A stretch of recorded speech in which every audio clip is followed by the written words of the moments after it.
Desmond here for Vision Video at Bounce Nightclub. Here from RuPaul's Drag Race.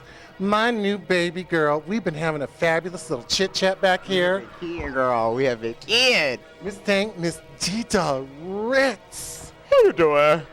Miss Thing, how you liking Ohio so far? It's good. You know, the last time I was here, I was a young toddler in tiaras. And, you know, I used to always go to church events, you know, because y'all in Ohio, I know y'all love some churches. I got a lot of churches here in Ohio. So I used to come here for a lot of church events, but it's my first time here for a drag event. I'm living. Well, girl, you know, they all say I'm a good white Christian woman. They say that same thing about me, too. So, girl, now tell me about RuPaul's Drag Race. How are you loving it? I'm loving it.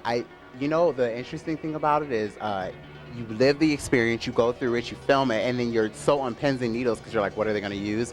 And then you watch it, and it's not as bad as you think. I mean, they use, you know, some things, but it's not as bad. It's like, oh, like it's just so much fun to watch yourself in action on television and see how you move and how you act. And do I really say that? Do I really act like this? That's the fun part of it. So I enjoy it. Now, the one thing I'm kind of really loving this year that's really different is they've really taken some new girls and mixed them with some incredibly seasoned divas. How are you liking that? I honestly am liking it. You know, I have never, I'm a person who I'm an honest bitch. I always say that about me. You know, I think the first day walking in there, I definitely was not seasoned, but I think that when you're around girls who are seasoned, it forces you to kind of like, all right, look at yourself in the mirror. Just what are the things o'clock, you know? And I think that that's the good thing about it this year is that it's a mixture of girls. It's different types of drag. It's different types of regional drag, as they would say. You know, it's really different drags from different parts of the country. It really is. You know, you have girls from Puerto Rico, obviously. We have girls from Pittsburgh. We have girls from New York. We have girls from Chicago. I mean, it's so many different types of drag. Florida and all those girls that I just named in all those states and cities all do different things. They all do different types of drag. Okay, girl, we're going to dish a little grease right here. Let's do this. Okay, all right, let's start off. Who's your favorite queen on the show? This season? This season. This season, I would have to say my favorite queen on the show would probably have to be Chad Michaels. Take me home. Take me home. Oh, I love me some Chad Michaels. I love it. Chad is just seasoned. She's polished. She's sickening. She's, you know, I'm the type of person I love to always learn from girls, you know. I learn from you, mama. I mean, come on now. Baby, we've been having a little chit-chat. We've been having a kiki. So, I mean, I learn. You know, I love to learn from the girls. I've never been the type of queen that is ashamed to ask for help or ashamed to ask, how do you do this? Or is ashamed to say, I learned from another queen. I really do. You know, I learn from all these girls, but I would say Chad Michaels is probably the most seasoned professional out of all of us. I'm gonna say it. Girl, and she is a goddess. She is such a goddess. It's such a professional and a lady. I really do. I could talk all day about Chad Michaels. I really do. I enjoy Chad Michaels a lot. I really do. So now, who's been kind of like your arch nemesis? Who's been kind of like really pulling your cord a little bit on RuPaul's Drag Race? Come on, girl. Tell mama all about it. She's trying to get some tea out of me. Look at her. I would have to say who's been pulling my arch nemesis. It's a friendly one. It's a friendly bitch, but I always have to clown her. It's my girl Jiggly Caliente. We always have like a little bit of a. You saw in the first episode, we come for each other hard. It's our relationship is so like hard in reading each other. It's such a sisterly love. You ever have those sisters, those drag sisters that you love, and you read down, never say anything nice to, you just read them down, and that's how we are with each other. She's like, we are just like, ugh. People think we wouldn't like each other, but we love each other. It's just, that's the only way we know how to talk to each other is just by saying, you're ugly, well, you're fat. Okay, that's how we do it. And the prize package this year is? Jiggly Caliente for the win. I'm just joking. The prize package this year for Drag Race is $100,000. I could use that money. I mean, this hair is expensive. It's expensive to have nice hair. Girl, some stones and some shoes. You stones and makeup and hell, if you're the type of girl, lashes and contacts and shoes and what else am I forgetting?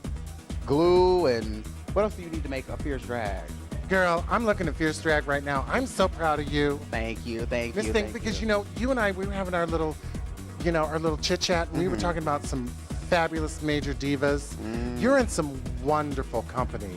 Yeah. I mean, yeah, you know yeah. queens like Maya Douglas and Yes, I do. I live in Chicago, and the Baton, obviously, which is legendary, is there. So a lot of the girls, Baton, Mimi Marks, Victoria LePage, Maya Douglas, Sasha Colby, Sherry Payne, Chili Pepper, Tommy Ross. Ginger, all those women I am so honored to be around, and it's so interesting because I've always felt this way since I started drag. When I started drag, I really fell into the right group of people. And so I've always just been really blessed to be taken care of by the right people. You know, I had my drag mother, who was Taj Mahal, who is very well known, very well known. Taj, honey, cone chips, Chips! Chole. Chips! That's what she says.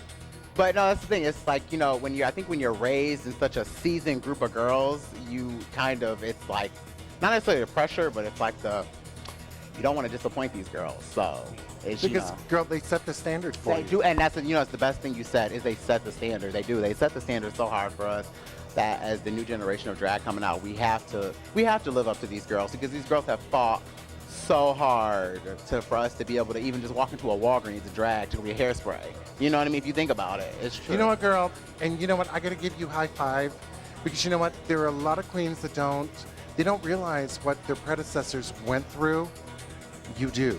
I do. I really, like I said, they make it easy for me to walk into Walgreens to get hairspray if I need it. I know that back in their day, they couldn't have walked into Walgreens and gotten hairspray because it wouldn't have been as easy as for me. You know what I mean? They've made it so easy for me to be able to enjoy my job and love it. And I've always been the type of person who respects and loves the people who come before me. I could be a construction worker. I'm going to love any construction worker who comes before me, just simply because of the fact that they paid the dues to be able for me to have an easy job. And I have a very easy job as a drag queen because, like I said, I feel I've kind of have just fallen in the right group of people who have led me into the right path. Well, and speaking of older, more experienced, fabulous divas, you had to sing for your life. Mm-hmm. And girl, they served you one of the most fabulous divas, Miss Natalie Cole. And you went up there and served it. Tell me about singing for your life with Miss Natalie Cole. Well, it's funny. I don't remember much performances, but I remember that performance out of a lot of them. I don't remember a lot of my performances, but I remember that one specifically still to this day. Even watching it, it's like, oh, I did do that. I did step there. I remember that. I think the one thing for me is just I didn't want to disappoint her. I think that every drag queen kind of dreams of being able to perform in front of a huge major drag icon like Whitney Houston, Natalie Cole, Diana Ross, any of those big women we perform. And I had that opportunity right there in front of me, and I told myself, I said it on TV, I said, I don't want her to leave here and be disappointed. She's on a show about drag queens, she's on a competition show about drag queens. I don't want her to leave here and then be like, well, I said she did a good job on camera, but, I didn't want her to do that. I wanted her to really leave and be impressed. And from what I saw, she seemed really impressed from when I was there. It's all been kind of crazy. I still can't believe that I did all that in front of her to this day, but it's all a building. It's helped me build. It's helped me, it's something that's helped me. I performed in front of Natalie Cole. How many people can say that? It's pretty cool. Only Dida Ritz. Only Dida Ritz. Only.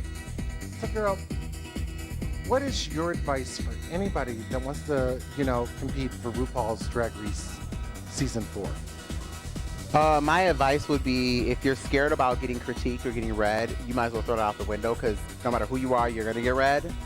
Because I've heard that a lot from other girls, and so I have to put that out there. I just have to. But I would say that my advice is just do it. I honestly didn't want to audition until third season, and everybody kept kind of, audition, and I did it, and I auditioned and I got on. But I think that if especially if a lot of people see something in you, go with it. And that's what happened with me. A lot of my friends saw something in me. They were like, we really think you should do this.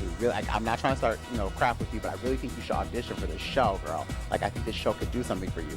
And so that's what I'm saying, is that if you really feel like you have that it factor, if you feel like you really have what it takes to be America's Next Drag Superstar, do it. It's a lot easier to sit on a computer and, blog it. But if you do it, kind of makes a statement, make more. The proof is in the pudding. The proof is sure in the pudding, and so that's the thing. It makes a stronger statement if you just do it. You know, just do it. Don't hold back. You know, and you'll never be prepared for it. You never know what they'll throw to you. I have a big fear of spiders, and I wrote that on my thing that I had to do, and I went, I'm so scared because, honey, if they would have showed me a big tarantula or a spider, I would have done it. I would have done it, and I would have had to pass. You know, I couldn't, you know, but it's just those things. You have to be ready for anything. You do. You know, kind of right now, all of America is kind of like in a really sad mood. But tonight, I've been watching you, and I've been looking at that face and your talent. Girl, you are giving some Whitney Houston. Miss Thing, when are you going to break out and give us some Whitney, girl? Miss Thing, the goddess. You know that we talked about this earlier tonight because we did. A lot of people want me to do Whitney, and a lot of people want me to just are seeing Whitney in me, and I've never seen it until just now, until, you know, really looking in the mirror and noticing. You never know. I might pull some Whitney out. I might just pull some Whitney out because I might have no choice. I might have to. Just because everyone else is seeing it, so it's like maybe I need to look more harder. I don't know. I don't see Whitney in me because I've always seen myself as Dida Ritz. I've always seen myself as the entertainer, but you never know. You know what, girlfriend? Now, you know, there's a special event coming in 2014 to Cleveland, Ohio. Do you know what that is? In 2 years? No, girl. Tell me about it. Girl, it's called the Gay Olympics. That was in Chicago a few years ago, and I got to attend the opening ceremony. In 2014, and we are presenting you with a Cleveland Gay Games T-shirt. My Games. Girl, Miss Thing. Go on. You know what? I am looking for someone to be my assistant to help me to be the Speedo checker. Can you help me? Oh, are you qualified? I love Speedos. Why not? Why not? Especially the gay games. Hell yes. Girl, look at that. Wear this shirt. How about that? All right, girl. All right, I am Stevie Reese Desmond with the fabulous, the talented, the bitch that danced her damn ass off on stage. For my life. For my life. For her life. Miss Dida Ritz. I love you all. Thank you so much. If you want to follow me, twitter.com/Dida Ritz, facebook.com/Dida Ritz. You can write me whenever. I will write you back. I love my diddles. I love my fans. I love you all. Thank you so much for all the love and support you've all been showing me. Thank you. And Mama's coming to Chicago. You are coming to Chicago, girl. We already talked about this. We're going to rattle some pots and pans. We are going to key the house. And guess what, girl? We're going to capture you signing a T-shirt. Oh, why not? Why not? I would love to. Let's get it. Can I sign it right now? Can I sign it right now? Get it, girl. Can I sign it right now? Let's get it. Where's it? Come on, girl. Ladies and gentlemen, the first diva of RuPaul's Drag Race to sign a Cleveland Gay Games T-shirt, Miss Dida Ritz. I can't wait to the Gay Games, honey. Girl. All that. Girl. Speedo, shot put, trap.